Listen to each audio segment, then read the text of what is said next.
မြန်မာနိုင်ငံမှာပရာဟိတအမျိုးတရားရှိတယ်ဆိုလို့ရှိရင်69ကလိန်စားညာစားရများတယ်ဟယ်လိုအားလုံးမင်္ဂလာပါဒီနေ့မှာတော့အမေရိကမှာနေတဲ့ခါဦးနဲ့ကိုထွန်းခင်ဆိုတဲ့လင်မယားနှစ်ယောက်တင်ထားတဲ့ post လေးတစ်ခုရှိတယ်အဲ့ဒါလေးကိုမိချိုရှိုင်းဝနာနဲ့အတူတူဖတ်ကြည့်ရအောင်နော်ကိုထွန်းခင်နဲ့ခါဦးစီမှာတဲ့ကန်ဆန်းလို့ရပြီနော်တဲ့ကိုထွန်းခင်နဲ့ခါဦးတို့ပိုင်ဆိုင်ထားတဲ့ကားတစ်စီးနဲ့ဆိုင်ကယ်နှစ်စီးကိုကန်ဆန်းကြရအောင်တဲ့ခါဦး1000ကျပ်တန်ထမင်းဆိုင်ရဲ့အမတ်တရကားကြီးကိုမြန်မာကျပ်ငွေ6900ကျပ်ဖြင့်ပိုင်ဆိုင်ခွင့်ရရှိမှာဖြစ်ပါတယ်တဲ့ yes တိုင်းလား yes ဒီလားဆိုင်ကယ်ကြီးကိုတော့မြန်မာကျပ်ငွေ2000ကျပ်ဖြင့်ပိုင်ဆိုင်ရမှာဖြစ်ပါတယ်တဲ့ဆိုင်ကယ်အနီ Honda CBR 150ကိုတော့မြန်မာကျပ်ငွေ9900ကျပ်ဖြင့်ပိုင်ဆိုင်ခွင့်ရရှိမှာဖြစ်ပါတယ်ရရှိတဲ့အကျိုးမြတ်အားလုံးကိုခါဦး1000ကျပ်တန်ထမင်းဆိုင်ရနေမိဘပြည်သူများအထံမျှဝေလှူဒန်းသွားမှာဖြစ်ပါတယ်3939ကနေ3399ထိ93လုံးထိမိမိကြိုက်ရဲ့ကဏ္ဍကိုရွေးချယ်ပြီးတော့ပါဝင်ကန်ဆယ်နိုင်ပါပြီခါဦးတို့စီမှာညကအိမ်မက်ပေးတဲ့ပေါင်ကနန်းလေးတွေရှိရင်သူများဦးလာရွေးပြီးတော့ကန်ဆယ်ကြတော့ဆက်သွယ်ရမယ့်ဖုန်းနံပါတ်ဆိုပြီးတော့သူပေးသွားတယ်ပေါ့နော်ဆိုတော့သူများအကြောင်းတွေကိုတောက်လျှောက်ဝေဖန်နေကြတယ်မခအောင်နဲ့ကိုထွန်းခင်တို့အကြောင်းဒီနေ့မိချိုကဝေဖန်သုံးသပ်ပါမယ်နော်ဆိုတော့မြန်မာပြည်မှာအိမ်မဲဆိုတာကိုကျွန်တော်တို့တွေကြားခဲ့မှုမှာပါတီအောင်မှာပါနော်လက်ရှိအချိန်ထိတချို့နေရာတွေမှာအိမ်မဲကိစ္စဆိုတာအခုတတိဖြစ်နေကြတော့အဲ့အိမ်မဲဆိုတာဘာလဲဆိုရင်ပြောပြမယ်လူတွေကိုမျှော်လင့်ချက်အကြီးပေးပြီးတော့သူတို့ကိုယ်တိုင်မဝယ်နိုင်လောက်တဲ့အမောင့်တစ်ခုကိုတကယ်ဖော်ဖော်ရွှွှွဝယ်နိုင်လောက်တဲ့အမောင့်နဲ့ရောင်းတာဆိုတော့အိမ်တစ်လုံးရှိတယ်အဲ့အိမ်တစ်လုံးကိုသူတို့ကလူဦးရေဘလောက်ကိုရောင်းမယ်တစ်ယောက်ကို9000လုံး6000လုံးနဲ့တွက်ပြီးသားအဲ့ဒီလူဦးရေပြည့်သွားပြီဆိုလို့ရှိရင်အိမ်တစ်လုံးကြည့်သွားတဲ့အပြင်ပိုတဲ့ဥစ္စာသူတို့ကအမြဲအဲ့လိုမျိုးတွက်ပြီးတော့အိမ်မဲဆိုပြီးတော့ကျတော့ရောင်းတာမဲဖောက်ပေးတာအဲ့ချိန်မှာဖြစ်သွားလဲဆိုလို့ရှိရင်တကယ်မဲပေါက်မဲ့ရက်လေရောက်ရောမဲဖောက်မဲ့လူလည်းမရှိတော့ဘူးမဲပေါက်မဲ့အိမ်လည်းမရှိတော့ဘူးဘာကြောင့်လဲဆိုတော့ပြောပြမယ်ဒီအိမ်ကြီးကိုဝယ်တဲ့လူဦးကြီးအရေးတွေကသူတို့ထင်ထားလို့သူတို့ခံမှန်းထားသလိုဖြစ်မသွားတဲ့အတွက်ကြောင့်မလို့အဲ့မှာကြရက်တွေထပြီးတော့ကြတော့အကုန်လုံးရိုးရိုးတဲတွေဖြစ်ပြီးတော့ပတ်စံဆုံးတဲ့သူကဆုံးတယ်ပတ်စံပြန်မရတဲ့သူကအကုန်မရဘူးเนาะအဲ့လိုမျိုးတွေဖြစ်ပြီးတော့ကြရက်တွေဖြစ်ခဲ့ကြတယ်ဆိုတာမှတ်မိကြအောင်ပါအဲ့ဟာနဲ့ပုံစံတူပဲဒီဥစ္စာကဘာကြောင့်ပုံစံတူလဲဆိုလို့ပြောလို့ရှိရင်ဒီနေရာမှာအလူတစ်ခုဆိုတဲ့ညနေဖုံးကိုယူပြီးတော့တုံးထားတာเนาะအလူတစ်ခုဆိုတဲ့ညနေဖုံးကိုယူပြီးတော့တုံးထားတာအခုပြီးလို့ရှိရင်ဒီအလူငွေရရှိတဲ့အလူငွေတွေဘယ်သူမှဘလောက်ထိုးထားတယ်ပေါက်ကနန်းကဘာဘယ်နေ့ကြလို့ရှိရင်ထုတ်ပေးပါမယ်ဘယ်နေ့ကြလို့ရှိရင်ပတ်လို့ရှိရင်လာပြီးတော့ထုတ်လို့ရပါတယ်ဆိုပြီးတော့လေပွင့်လင်းမြင်သာမှုမရှိဘူးပွင့်လင်းမြင်သာမှုမရှိဘူးအကယ်၍ကျွန်တော် Facebook သုံးတဲ့သူတွေရောက်ဒီ post ကိုဒီတိုင်းမြင်လိုက်တယ်ဒီတိုင်းပဲကြည့်လိုက်တယ်လေသူတို့အရင်တော့တင်ထားတဲ့အကြောင်းအရာတွေအခုမှတင်ထားတဲ့အကြောင်းအရာတွေကျွန်တော်မသိဘူးဒါပေမဲ့ဒီ post ကိုကြည့်လိုက်တဲ့အခြေအနေတစ်ခုမှာအဲ့ပုံစံပဲကျွန်တော်မြင်ရတယ်မလားဘယ်နေ့ထွက်မှာလဲဘယ်နေ့ပေါက်မှာလဲဘယ်နေ့ထုတ်ပေးမှာလဲဆိုတဲ့အကြောင်းအရာတွေမူတည်ပြီးတော့ကျွန်တော်တို့ဝေဖန်သုံးသပ်မယ်ဆိုလို့ရှိရင်ပွင့်လင်းမြင်သာမှုမရှိဘူးเนาะနောက်တစ်ခုကငကြင်းစီနဲ့ငကြင်းပြန်ကြော်တာအဲ့ဒါဘာလဲဆိုလို့ရှိရင်မြန်မာပြည်သူလူထုစီကနေပြီးတော့အလှခံတယ်ပြီးလို့ရှိရင်အဲ့ဒီအလှငွေနဲ့သူတို့ကပြန်လှူပြီးတော့သူတို့နာမည်သူတို့မျက်နှာသူတို့မျက်နှာဖုံးနာမည်ကောင်းယူတာအမှန်ကဘာလို့အလှတော့ဒါပြည်သူတွေရဲ့အလှဒီနေရာမှာပြောစရာရှိတာမင်းကတပြားလှူလို့လားမင်းကသူတို့အဖွဲ့အစည်းနဲ့ပတ်သက်ပြီးတော့တပြားလှူခဲ့လို့မင်းကအဲ့လိုမျိုးပြောတာလားဆိုလို့ရှိရင် no မလှူခဲ့ဘူးဒါပေမဲ့ဒါဆိုလို့ရှိရင်ဘာဖြစ်ပြောလို့ရလဲဆိုလို့ရှိရင်ပြောပြမယ်နော်ကျွန်တော်မြန်မာလူငယ်တော်တော်များများကြားထဲမှာပတ်စံကိုဓာတ်ရိုက်လှူမှာအလှူလို့ထင်ကြတဲ့လူတွေရှိတယ်နော်ကျွန်တော်မြန်မာနိုင်ငံမှာဒါကဟုတ်တယ်မှားရင်မှားတယ်ဆိုတဲ့အကြောင်းအရာတွေကိုဝေဖန်သုံးသပ်ပြီးတော့လမ်းပြတဲ့အကြောင်းအရာကလေဒါစေတနာအလှူပဲနော်စေတနာအလှပဲဟုတ်ပြီလားနော်ဆိုတော့ကျွန်တော်ကဒီလိုမျိုးမဟုတ်မဟငွေအမောင့်တွေမဟုတ်မဟအကြောင်းအရာတွေကိုမျှော်လင့်ချက်တွေပေးပြီးတော့မြန်မာနိုင်ငံလူငယ်တွေရဲ့စူးစမ်းခြင်းစိတ်ကိုဖျက်ဆီးနေတဲ့အကြောင်းအရာတွေကိုမနှစ်သက်လို့မလို့ဒီလိုမျိုးဝေဖန်သုံးသပ်တဲ့ဗီဒီယိုလေးလောက်လိုက်တာဖြစ်တယ်အဲ့တော့ဆက်ကြည့်ကြမယ်ဒီဗီဒီယိုအောက်မှာဘာတွေမှတ်ထားကြလဲဆိုတာရှိုင်းတို့အတူတူဖတ်ကြည့်အောင်โอเคပထမဦးဆုံးကတော့ top fan မှန်တယ်ဒေါ်မီကနောက်ဆုံးတော့လေဒီဘူတာကိုစိုက်သွားပဲလားတဲ့ချစ်ခဲ့တာတွေနောင်လိုက်ရတယ်ဘာလို့ဆိုလဲစသည်ရယ်နော်ဆိုလိုတာလဲဆိုတာသိရယ်နော်နောက်တစ်ခုကတော့တစည်းကိုမဲဆိုင်ရဘယ်လောက်သတ်မှတ်ထားလဲညီမကြီးသူကဆိုင်ကကန်ဆန်းတယ်လို့ပေါ့နော်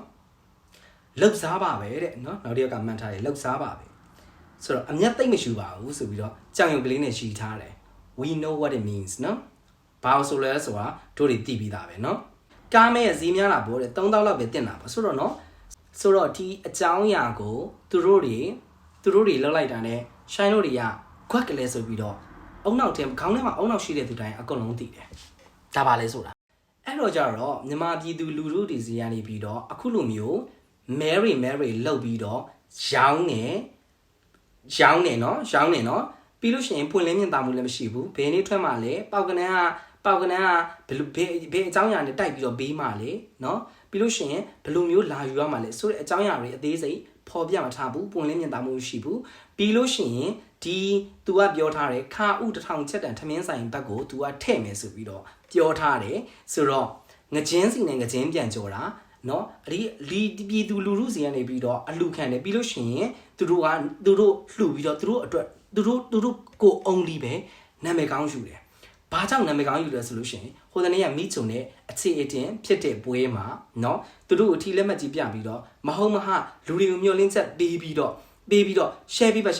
မိချုံတယောက်တည်းမဟုတ်ဘူးမြန်မာနိုင်ငံမှာရှိတဲ့ chat influencer တွေ online creator တွေအကုန်လုံးကဝိုင်းပြောထားတာသူတို့နာမည်ကိုမိချုံတယောက်တည်းပဲခေါ်လိုက်တာဖြစ်တဲ့အတွက်ကြောင့်သူတို့ကမိချုံကိုပြန်ပြီးတော့ဝုန်းတဲ့ဗီဒီယိုမှာလည်းသူတို့ရဲ့ education background တွေဘလောက်ညံ့ဖြစ်နေဆိုတဲ့အကြောင်းမိချိုတွေတွေ့ရမှာဖြစ်တယ်เนาะဆိုတော့ငချင်းစီနဲ့ငချင်းဘာကြောင့်ပြန်ကြော်လဲဆိုလို့ရှိရင်ဟိုအဲ့ဖြစ်တဲ့မိချိုနဲ့အခြေတင်ဖြစ်တဲ့ပွဲမှာ तू ကငါခဥ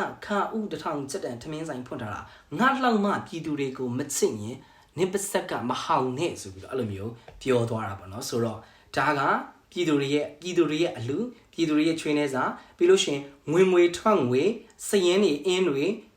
ပွင့်လင်းမြင်သာမှုလည်းမရှိဘူးချပြမထားဘူးမြန်မာနိုင်ငံမှာပရာဟိတအမျိုးတရားရှိတယ်ဆိုလို့ရှိရင်69ကလိန်စားညာစာတွေများတယ်နော်အဲ့ဒါတော့ကျွန်တော်အပါဝင်အားလုံးဝေဖန်သုံးသပ်တတ်ကြမှာပါနော်ပရာဟိတတော်တော်များများကလိန်စားညာစာများတယ်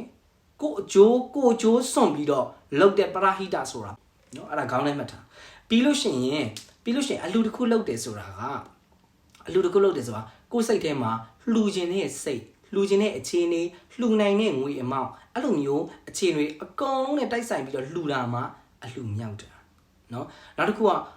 ငါပို့လှူတယ် तू ကပို့လှူတယ်ဆိုတဲ့အကြောင်းအရာတွေဟိုတနေ့ကရှိုင်းကိုမိချိုပြောတဲ့အကြောင်းအရာတွေမှာဒါတွေကမြန်မာဗုဒ္ဓဘာသာစစ်တယောက်ဆိုလို့ရှိရင်ဒါတွေမပြောဘူးနော်ပြီးလို့ရှိရင်တို့လုံနေတဲ့အကြောင်းအရာတွေပွင့်လင်းမြင်သာမှုမရှိဘူးပွင့်လင်းမြင်သာမှုမရှိတဲ့အတွက်ကြောင့်ဘလို့သုံးသပ်လဲဆိုလို့ရှိရင်လိန်နေညာတယ်လို့ပဲသုံးသပ်တယ်တစ်ဆက်တည်းမှာပဲဒီနေ့မှာထီလက်မကြီးကန်ပြီးတော့ထီထိုးတဲ့ date တွေထီထိုးတဲ့အဆောင်တွေကိုသူတို့ကနေပြီးတော့လာပြီးတော့ကင်မရာရှေ့မှာလာပြီးတော့ပြတာပေါ့နော်အမှန်ဆိုလို့ရှိရင်သူတို့တင်တဲ့ဗီဒီယိုတိုင်းမှာသူတို့ကပြောတင်တယ်တင်တဲ့ဗီဒီယိုတွေအော်တာကိုကြည့်လိုက်တဲလေးတို့တွေထီထိုးထားတယ် share သွားတဲ့လူတိုင်းကို3000ခွဲအကုန်လုံးသွားဝင်ပြန်ကြည့်နော်အဲ့လိုမျိုးပြဒီနေ့ကြာမှာအကုန်လုံးကဝိုင်းပြန်မှာ share ထားတဲ့သူတိုင်းကိုပေးမယ်လို့ပြောတာမဟုတ်ဘူးလေ share ထားတဲ့သူတွေကလူ1000အဲ့ကမှစစ်ပြီးတော့ပေးမှာဆိုပြီးတော့ဖြစ်သွားတယ်အဲ့လိုမျိုးပဲเนาะဆိုတော့မြန်မာနိုင်ငံမှာเนาะလူသိနည်းနည်းများလာပြီဆိုလို့ရှိရင်လောက်ကွက်ရှာကြတယ်เนาะလောက်ကွက်ရှာကြတယ်မြန်မာအဲ့လောက်ကွက်ရှာတဲ့နေရာမှာလူနှမျိုးရှိတယ်မြန်မာလူထုကိုတနာကျင်တကယ်တနာကျင်နာတဲ့เนาะလူသိများတဲ့သူလောက်တာရဲ့မြန်မာနိုင်ငံလူထုကိုမတနာဘဲနဲ့เนาะသူတို့အနေအချားဆောင်ချောင်ရေးသူတို့အတွက်အဲ့လိုမျိုးစဉ်းစားပြီးတော့လောက်ွက်ရှာတဲ့လူ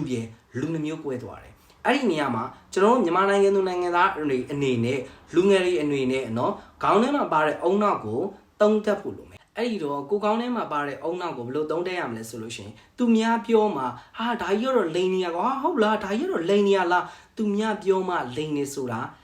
သူများပြောမှလိန်နေဆိုတာသိရတဲ့အခြေအနေမျိုးဖြစ်အောင်ကိုခေါင်းထဲမှာပါတဲ့အုံနောက်နဲ့ဖြစ်တဲ့လားဖြစ်နိုင်လား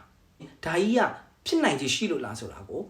ကိုယ်တိုင်ဝေဖန်သုံးသပ်တတ်ရမယ်เนาะအဲ့ဒါဆိုလို့ရှိရင်ကျွန်တော်တို့တခြားလူတွေရဲ့ဘလောက်ပဲကလက်ကွက်တွေနဲ့လိမ့်ကျွန်တော်တို့သူတို့ဇက်ထဲမှာညုံမသွားပဲနဲ့အမားအမှန်ကိုဝေဖန်ပိုင်းခြားနိုင်မှာပေါ့နော်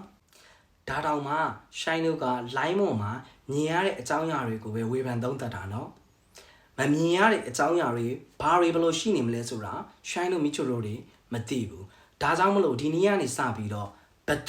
သူမှရဲ့နော်အတုံးချခင်အလိန်ကန်အညာစားကန်ငချင်းစီနဲ့ငချင်းကြော်ခံလုံးဝဖြစ်ဖို့အတွက်เนาะစာများများဖတ်ပါ AI နဲ့ပတ်သက်တဲ့အကြောင်းအရာတွေလေ့လာပါเนาะ YouTube မှာဒီ speak out လုပ်တဲ့ပုံစံအမျိုးမျိုးနဲ့တင်တဲ့เนาะ creator တွေရှိတယ်သူတို့ပြောတာတွေနားထောင်ပါเนาะအဲ့လိုမျိုးအကြံပေးခြင်းနေဒီနေ့တော့ကတော့ဒီလောက်ပဲ thank you so much bye bye